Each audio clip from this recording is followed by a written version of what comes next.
The first guest, because you need to give the listener at home a taste of what we're about to speak. Are you a chef? Oh! You can cook? No. Wait. Can you cook? I mean, you know, I can cook enough, you know, just to like get by and not die of starvation. Oh my goodness. All right. Okay, I'm working on it. You're not going to reveal what you do. I need her to guess, but Yeah. she's taking the first guess. That's pretty fine. I'm going to close. Go see Musa. Sivikele Mkhwanazi, aka the Moose, who's joining us in studio today to talk about more or less everything. If you didn't know what he is a multi-talented producer, guitarist, instrumentalist, disc jockey, and an all-round fine artist. I feel like even saying that introduction for myself was just overwhelming because it's a bit too much. Yeah, because it's too much. you've done so much for yourself and it's amazing. It's pretty amazing. How are you doing, my brother? I'm chill, bro. How are you? I'm fantastic. Yeah. We loved. What's up? I'm sorry, I'm an analyst. Okay, I'll let you. We love the fact that you've honored the invite on Being Weekend Access today, and we appreciate you. But first things first, when I found out from you, what type of music are you listening to? I know you are currently bumping to this track that we're playing in the background, but what music does Moose listen to? What song would you say is currently on repeat on your phone? On repeat, bro. Like, especially yesterday. It's Water by Tyler. Not Tyler. I like that one too. Uh-huh. It's actually great, but Water by Lord Cares. I don't know how to pronounce the name. Okay. And featuring Shikana. And then there's also, I also listen to Deep House, bro, like quite a lot. That's what I play, actually, you know, when I'm just out there, you know, do my thing. Okay. Yes, sir. So you've literally just expressed the type of genre that you're into. Yeah, Deep House. I mean, I do enjoy Yanos. It's like, you know, it's dope. I just want to be able to, like, move between genres. I'm not the type of guy that's like, I know, I listen to anything. Gospel, reggae, Gospel, bro, reggae, yes. No, like for you, I'm not lying. Like, yes. No, I love that. Yeah. You are very versatile when it comes to what you listen to. So long as it's good music, you're Yes. consuming it. As long as it's good, bro. And it's like, Okay. I'm there. All right. Yes, Speaking sir. of being there, let's find out and get the picture. Excuse the pun, because you draw pictures. You know what I'm saying? Let's talk about Moose growing up as a young boy, and let's talk about the love for being a creative. How do you think that came about, and at which age or which era in your life did you see that this is the line of work that you want to definitely go into? Bro, I think like intrinsically I used to find like I'd be able to, you know, maybe someone singing, whether it's my sister, I'd be able to harmonize, but I didn't think about that too much, whether like I'm able to harmonize with her or not. And then for some reason I just kept on begging my parents to like get me a guitar. Yeah. And they eventually got me one at around 8. And even when I started playing then, I wasn't playing professionally. Like I was just like messing around with it, but like I wasn't playing professionally. Yeah. You know, even knowing how to like set the strings up. But then over time, I met this guy who taught me how to set the strings and, you know, be able to play chords and not just play one string at a time. So I think that's when the growth really began. Okay. And yeah, I've just been exploring ever since. Yes, So sir. speaking of more or less how you pestered your parents into buying you that guitar, would you say that within the journey of you expressing what you want to do in the creative space, they've been a big role in supporting you as a family? Yeah, I definitely say so. You know, right now, you know, I think with a lot of people who are getting into certain ventures, sometimes you need means to be able to express your art. Like for me, I have to be getting things like equipment, you know, amplifiers, headphones, you know, okay, flash drives is a bit easier. Yeah. But, you know, I've seen a lot of support in that sense, where it's like, you know, we're really willing to back you up on this and we're just gonna follow you through on this. So yeah, I really do appreciate that from my family, you know. Shout out. All right. Speaking of shout outs, and you're right. Damn, bro. Hey, Definitely after the money. yeah, it'd be nice. He's not after the money. He's like that as well. He said he is. No, you know what? I'm humble. I'm not You're even being gonna lie. modest. Yes, I'm being like, I don't wanna eat, dog. You know. Who knows? There might be a potential client listening. No. And it's like, I know. I love people who love money and who want to work. I just want to give him. I just want to pay him. Yes. Like, just pay him and just see his work later. We'll talk about it later, right now. I receive. I receive. You never know. The right ears are listening. Yes, sir. Anyways, according to my producer here, now we're talking about your love for the guitar. Could you take us back to like that first moment when you held it in your hand and you were in your parents' home and and you so badly wanted to own one? Yeah, I was just like messing around with it. I'm not gonna lie. I was probably playing mostly at that time. Okay. I was probably playing mostly like the bass notes. Just like, trying to see actually I'm trying to coordinate both hands. Yeah, basically. But then as time goes on, I think, like I said, I get more into the technicalities of it, putting notes together to make it sound like a chord so that it's like a lot more beautiful.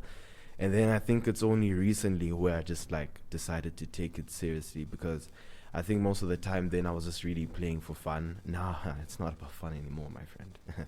Like, I'm serious about this thing. You know what I'm saying? So yeah, like now it's just like quite rigorous practice and just trying to make sure and polish up my craft, so that's where I'm at.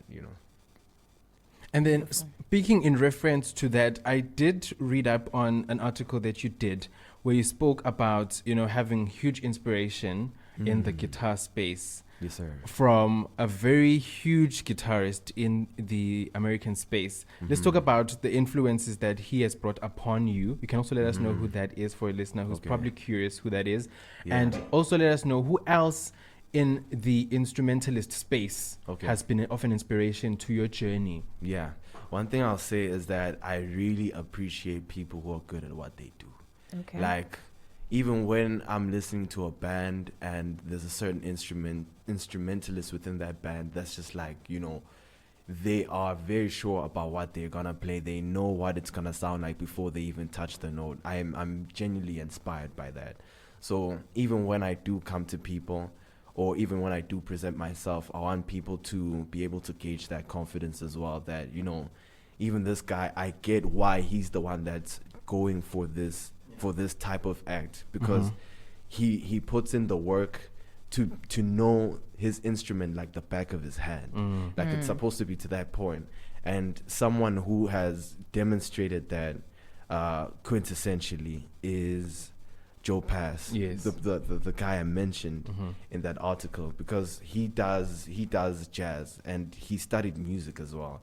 So he really knows like to the detail as to what he's doing, and he used to play with like professionals. Oscar Peterson is an instrument. He plays piano actually, like crazy. I don't know. I wish people could see these people play, because it's just like really out of this world. It's jazz, like it's pure jazz in the 60s, 70s. I was about to ask you, where do you then leave my favorites when it comes to the jazz part? Your Kirk Williams and people like the one and only the late Jonathan Bailey, who also was a big part when it comes to such music being pioneered and making jazz what it is today. With the people that you've mentioned, I'll be very honest.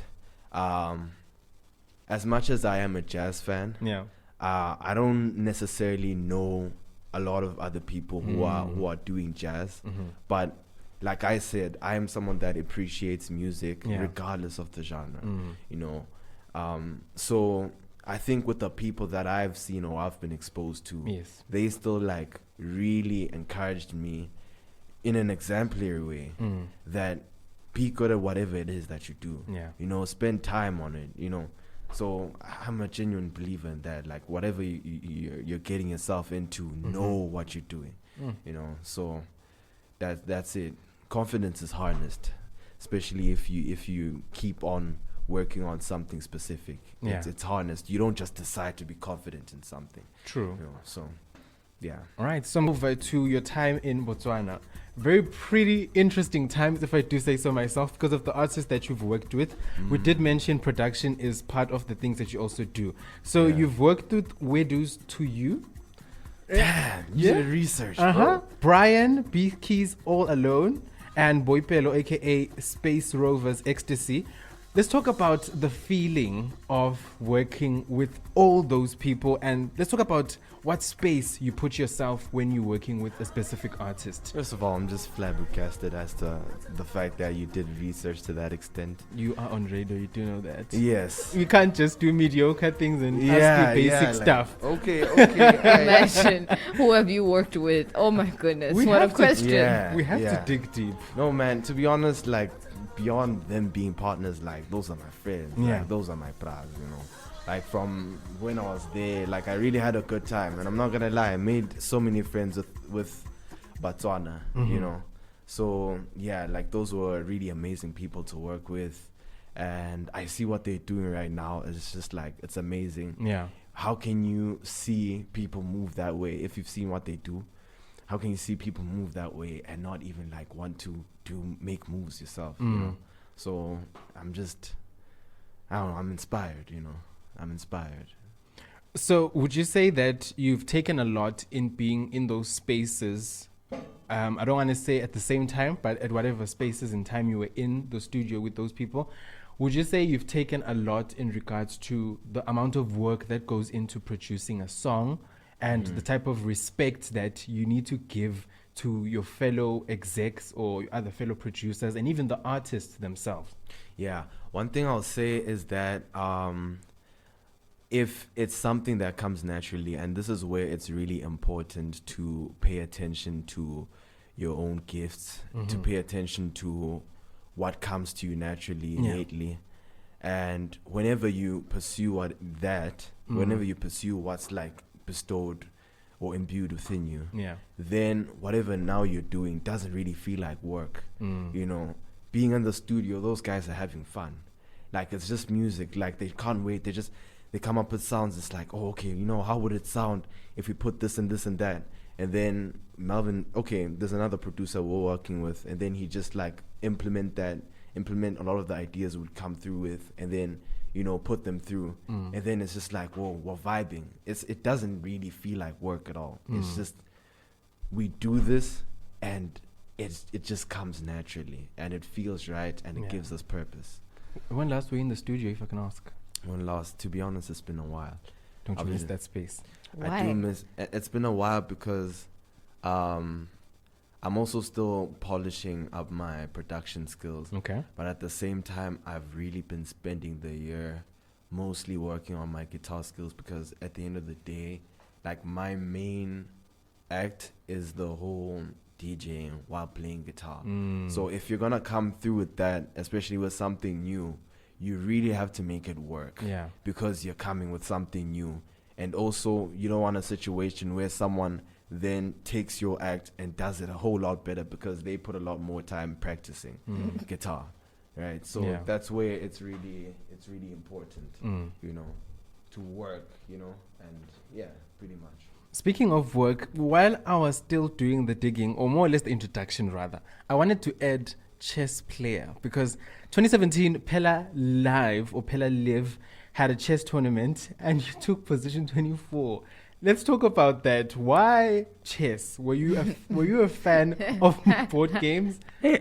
Dude, like, I'm just surprised as to the research. No, it's not stalking. It's called I'm really surprised to the research. I'm not gonna lie. Like, chess is a thing that I used to do in high school. I still play, like, for fun, you know. I play online. It just helps me think, you know, and I apply a lot of what I learn in chess in life, because I look at, don't just make moves, have a strategy. That's like one of the main things that I learned from that game, you know? So pretty much it teaches you a lot. Even when you learn some of the techniques and the principles of that game, you see how they literally apply in life.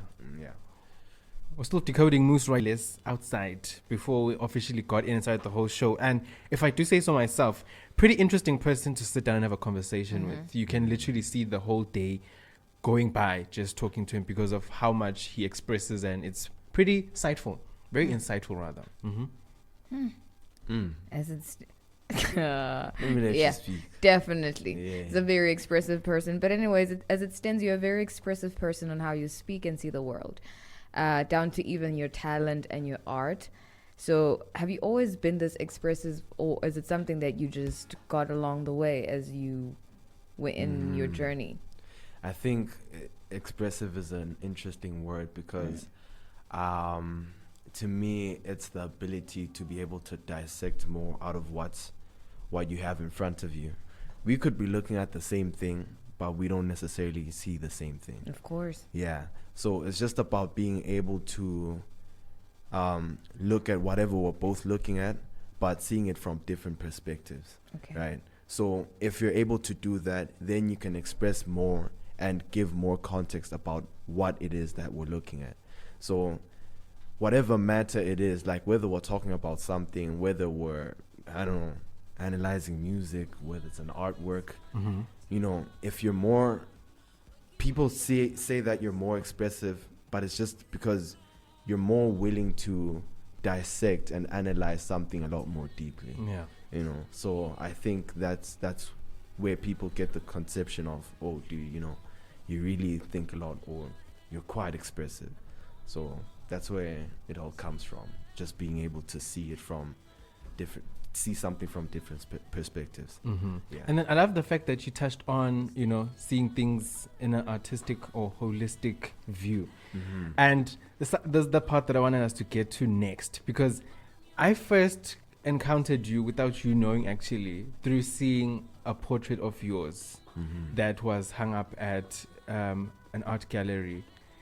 The City Spirit, yes. Oh, the City Spirit. Yeah. That's where I first saw, because when I read, the little bit of information that you're given there, I was like, who is this person? So when I then later saw an article where they were speaking about it and just trying to understand what approach you took in drawing it up, I was like, oh, this is the person behind this. So walk us through that journey of, the pencil work. Yeah. Let's talk about that. Let's look at it in a more or less formalistic approach.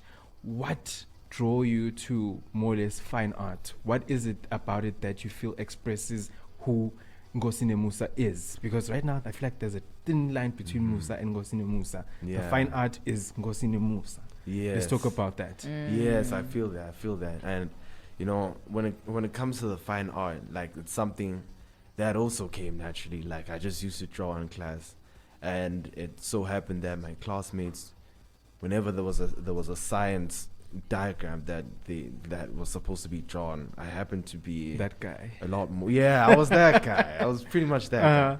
So yeah, like, I looked at that, but I really just did it for fun. Like, just how I used to play guitar, I did it for fun. Yeah. But I happened to grow in that, and I realized, what? And by the way, that drawing, I kept that drawing for like a while. Like, it was just at the top of my shelf.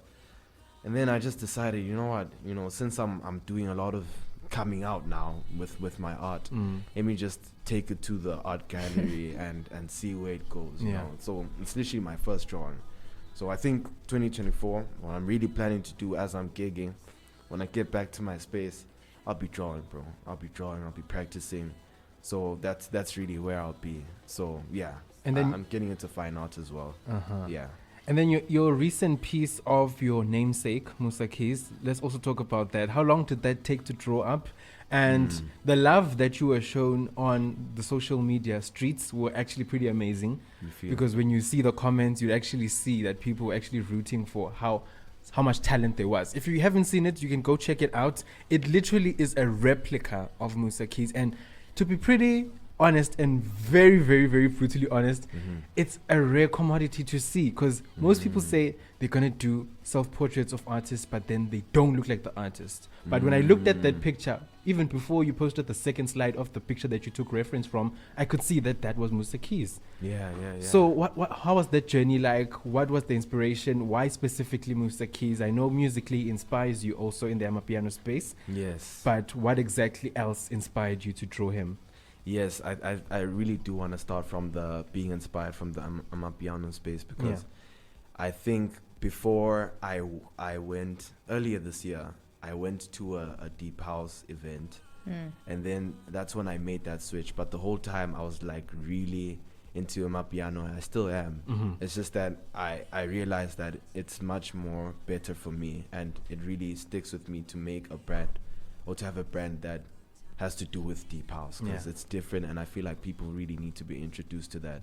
But while I was still in the Amapiano space, I listened to his interviews as well, and I was like, you know, a lot of these people that are like big right now, they're like so similar to us.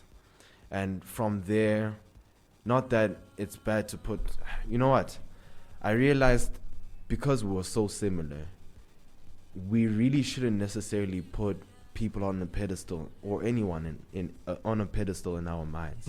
Like whatever this greatness this person has achieved, you can literally achieve the same amount of greatness as well. Yeah. You know, as long as like you literally just start going for something and like pushing in that. So I realized, you know what? If there's someone that I resonate with their story, whatever it may be, a lot about them, it had to be him, you know, because he's like more into keys, and he was sharing about how he wanted to get better at keys. Yeah. And for me, I'm in strings, so yeah, there's that rather chemistry, I guess. All right, we're about to wrap up the conversation, but right now I want to find out from you, you know, in regards to, you know, the booking details, because you do mention that 2024 you're going back into gigging full time. Where can people book you if they're interested, and more or less briefly just explain to them what you roughly do? Okay, guys, so I'm a DJ, but as I DJ, within my sets I play guitar. Yeah. So I think it's a relatively new thing in Swaziland, maybe even in Southern Africa. Yeah. You know, hopefully this thing blows. But then also, yeah, like I'm about to, right now I'm just trying to get equipment, and I'm really on the verge of being able to have like everything that I need. And as soon as that happens, which will pretty much be this month, then I'll be full-fledged, like ready to gig and ready to be booked. So I'll put that up on my page. My page is Moose. You can just type MOOS, you know, and then you'll find me there. But you can also type my name, Musa Mkhwanazi. You know, you'll find me there. All right. So, yeah. Now we're about to play an interesting game on the show. We like to play top 5. We ask our guests to just let us into their world or their space. I'm so glad it's not Smash or Pass. Oh, no. We don't do that. We don't do that. We're basically going to ask you these questions. You need to answer them as quickly as possible, right? Yes. So let's go. The first one being, what song do you currently have on repeat? Water by Lord Kiss. Favorite sporting activity? MMA, UFC. You love watching anime? MMA. Oh, MMA. Yes. Anime, okay. Nah, bro. What's your favorite color? Black. If you were to ever choose between a piano and saxophone, which one Saxophone. would you go for? Saxophone. And what are your go-to words of wisdom? Hey, man. You caught me off guard with that one. Yeah, man. Do what you can. Guys. Like, he really caught me. Yeah, tell her what you must, dog. He really caught me off guard. All right. But I'll be prepared better next time, guys. Of course. Askies. Well, thank you so much for hanging out with us right here on Weekend Access and just more or less being a breath of fresh air and sharing so much about what you do. I really appreciate you coming through today, and literally would love to say all the best. Your positive energy is going to positively bring in positive outputs. That's definitely all that I can say to you right now. Any words, T.I.? Nah. You have said it now. Nah. You have said a More mouthful. than enough.